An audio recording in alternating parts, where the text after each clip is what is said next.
Hi, I'm in conversation with Gopalratnam, the global CIO of Philips. He's based in Netherlands. And Gopal, thank you for being on this call with me right now. Thank you, Arvind. Good to see you again. Good to see you too, Gopal. So, Gopal, in this time of pandemic situation, right?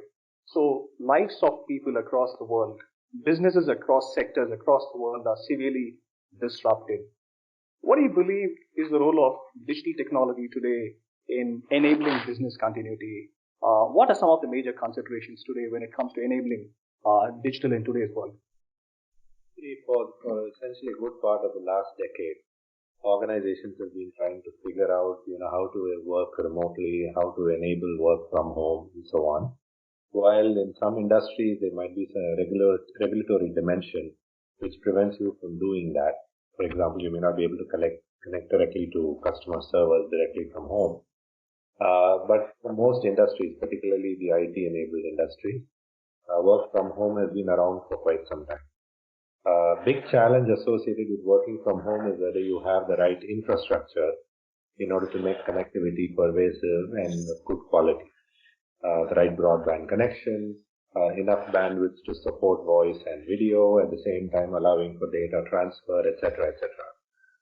Now, obviously, actually in the last couple of years, a number of companies actually moved away from this work from home. They asked all their staff to essentially start coming into the office more and more. But with the pandemic happening right now, it's actually flipped the other way because it's absolutely imperative for us to be productive wherever we are, to conduct business the normal way, because business can't stop. Customers still need things delivered, etc.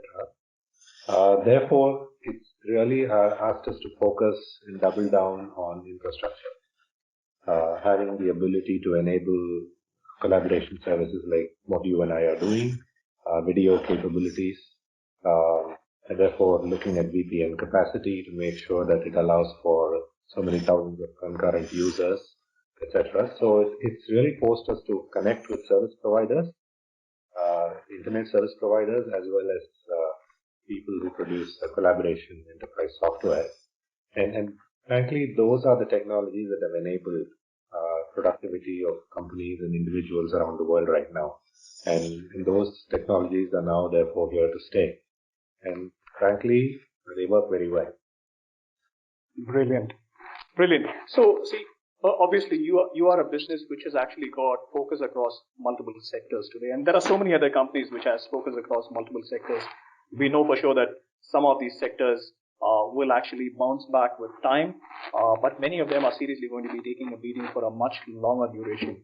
So from an enablement of digital technology standpoint, do you believe that one should have a standardized framework across different sectors, or does it need to be customized based on business requirements and need of the hour? So what exactly is your view on that? I think every company is unique, and every company has unique products and services. However, I think one thing is for sure, the digital channel is here to stay, and whether you engage with customers through a digital channel or you enable this and ordering through digital channels, that is something that everybody has to do. There is no alternative there. However, for a company like Philips, for example, we are in the health tech business, and therefore, in times like this now, there are parts of our business which are in heavy demand. There are some parts of our business which are not quite so. And I'll give you a simple example. In the area of health systems, where we essentially provide things like respirators and ventilators and catheters, etc. to hospitals, that part of the business is booming for obvious reasons. Whereas if you look at our personal health business, through which we sell toothbrushes and shavers and so on, where people normally go to a Walmart or a Walgreens to pick up those items. Now they don't have the luxury of doing that, and now they are placing those orders through our digital platform, whether it's through Philips.com or through the Philips Store, etc., etc. And our partnerships with the Amazons and the Alibabas of the world also play a key role in enabling that part of the business. So we will have to make adjustments depending on which parts of the business are enabled easily by digitization, and those things which are not quite so obvious, we will have to figure out alternate ways of attracting people through digital channels. So either way, you will have to figure out what works best for your business. Right. So you were previously the global CIO of a large technology major. You're currently the global of a large consumer major, which a diversified set of portfolios. You've always been in this unique position to have conversations with leaders who represent boards and CEOs. Do you believe digital is still a serious consideration in discussions at a board level today? If it is yes, then what exactly should be the considerations as we move forward? Almost everybody is going through some kind of digital transformation. I know it's a cliched term, overused term, but it's real. I mean, how are companies transforming the way they work through technologies, right? And almost every company is doing that. Even non-technology companies are calling themselves now technology companies because they are embracing this kind of capability. IT has actually come essentially 180 degrees now.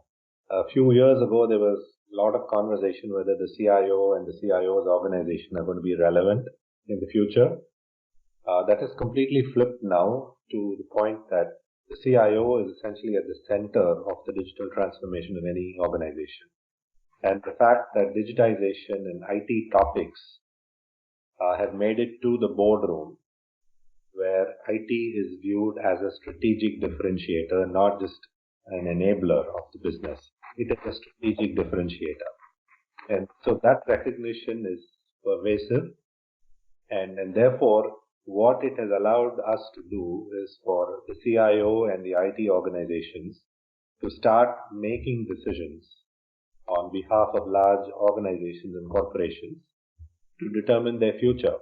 And the interesting thing is, everything is cyclical and everything has a window of opportunity. The window of opportunity for digitization and IT is right now. Things are moving so quickly, and if companies don't embrace this right now, forever they're going to be on the back foot, right? Right. And therefore, the other takeaway from all this is typically IT always measured itself on the basis of internally facing metrics. How good we are, what is the uptime, how much bandwidth do we have, performance metrics, etc. All were inward looking.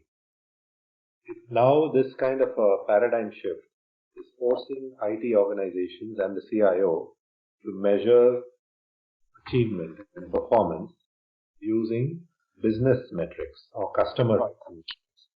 And I always use the example, right? When we say our network is up 99% of the time, the IT organization is proud about the fact that the network is up 99% of the time.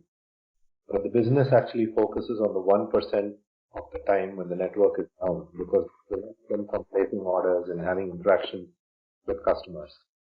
It's a very nuanced thing, but when we talk in terms of the 1% and how we can mitigate that 1%, is a heck of a lot more value added than talking to them about saying how good 99 sounds. Right? And therefore, shifting the metrics to outside in is a huge. The second thing also is IT is no longer just viewed as impacting the bottom line. IT also plays a very key role in impacting top line growth, profitability growth, etc. So we've got to balance the way we measure our success through bottom line enhancement as well as top line impact. Right. Brilliant. So Gopal, so you talked about the paradigm shift that's happening today, and obviously in a situation like this, which is a pandemic kind of a situation, IT is truly enabling businesses being functional and staying alive.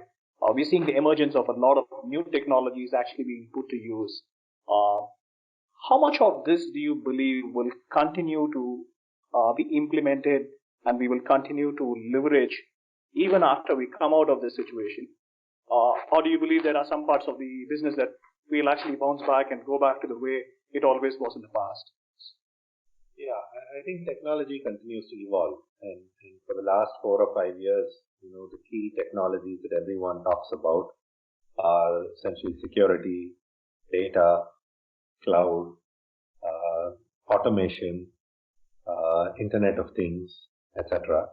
And then software-defined everything. Those are things which some of them are mature, some of them are still evolving. While everyone talks about IoT, I think operationalization of IoT at scale is something that has not fully happened yet. Similarly, software-defined everything, right? While software-defined networking has progressed to a certain level, the software-defined everything is something that's evolving. Cloud has taken off big time. But then, how do you seamlessly transfer workloads and data, etc., across clouds in a very secure way? That is something that everybody is still grappling with.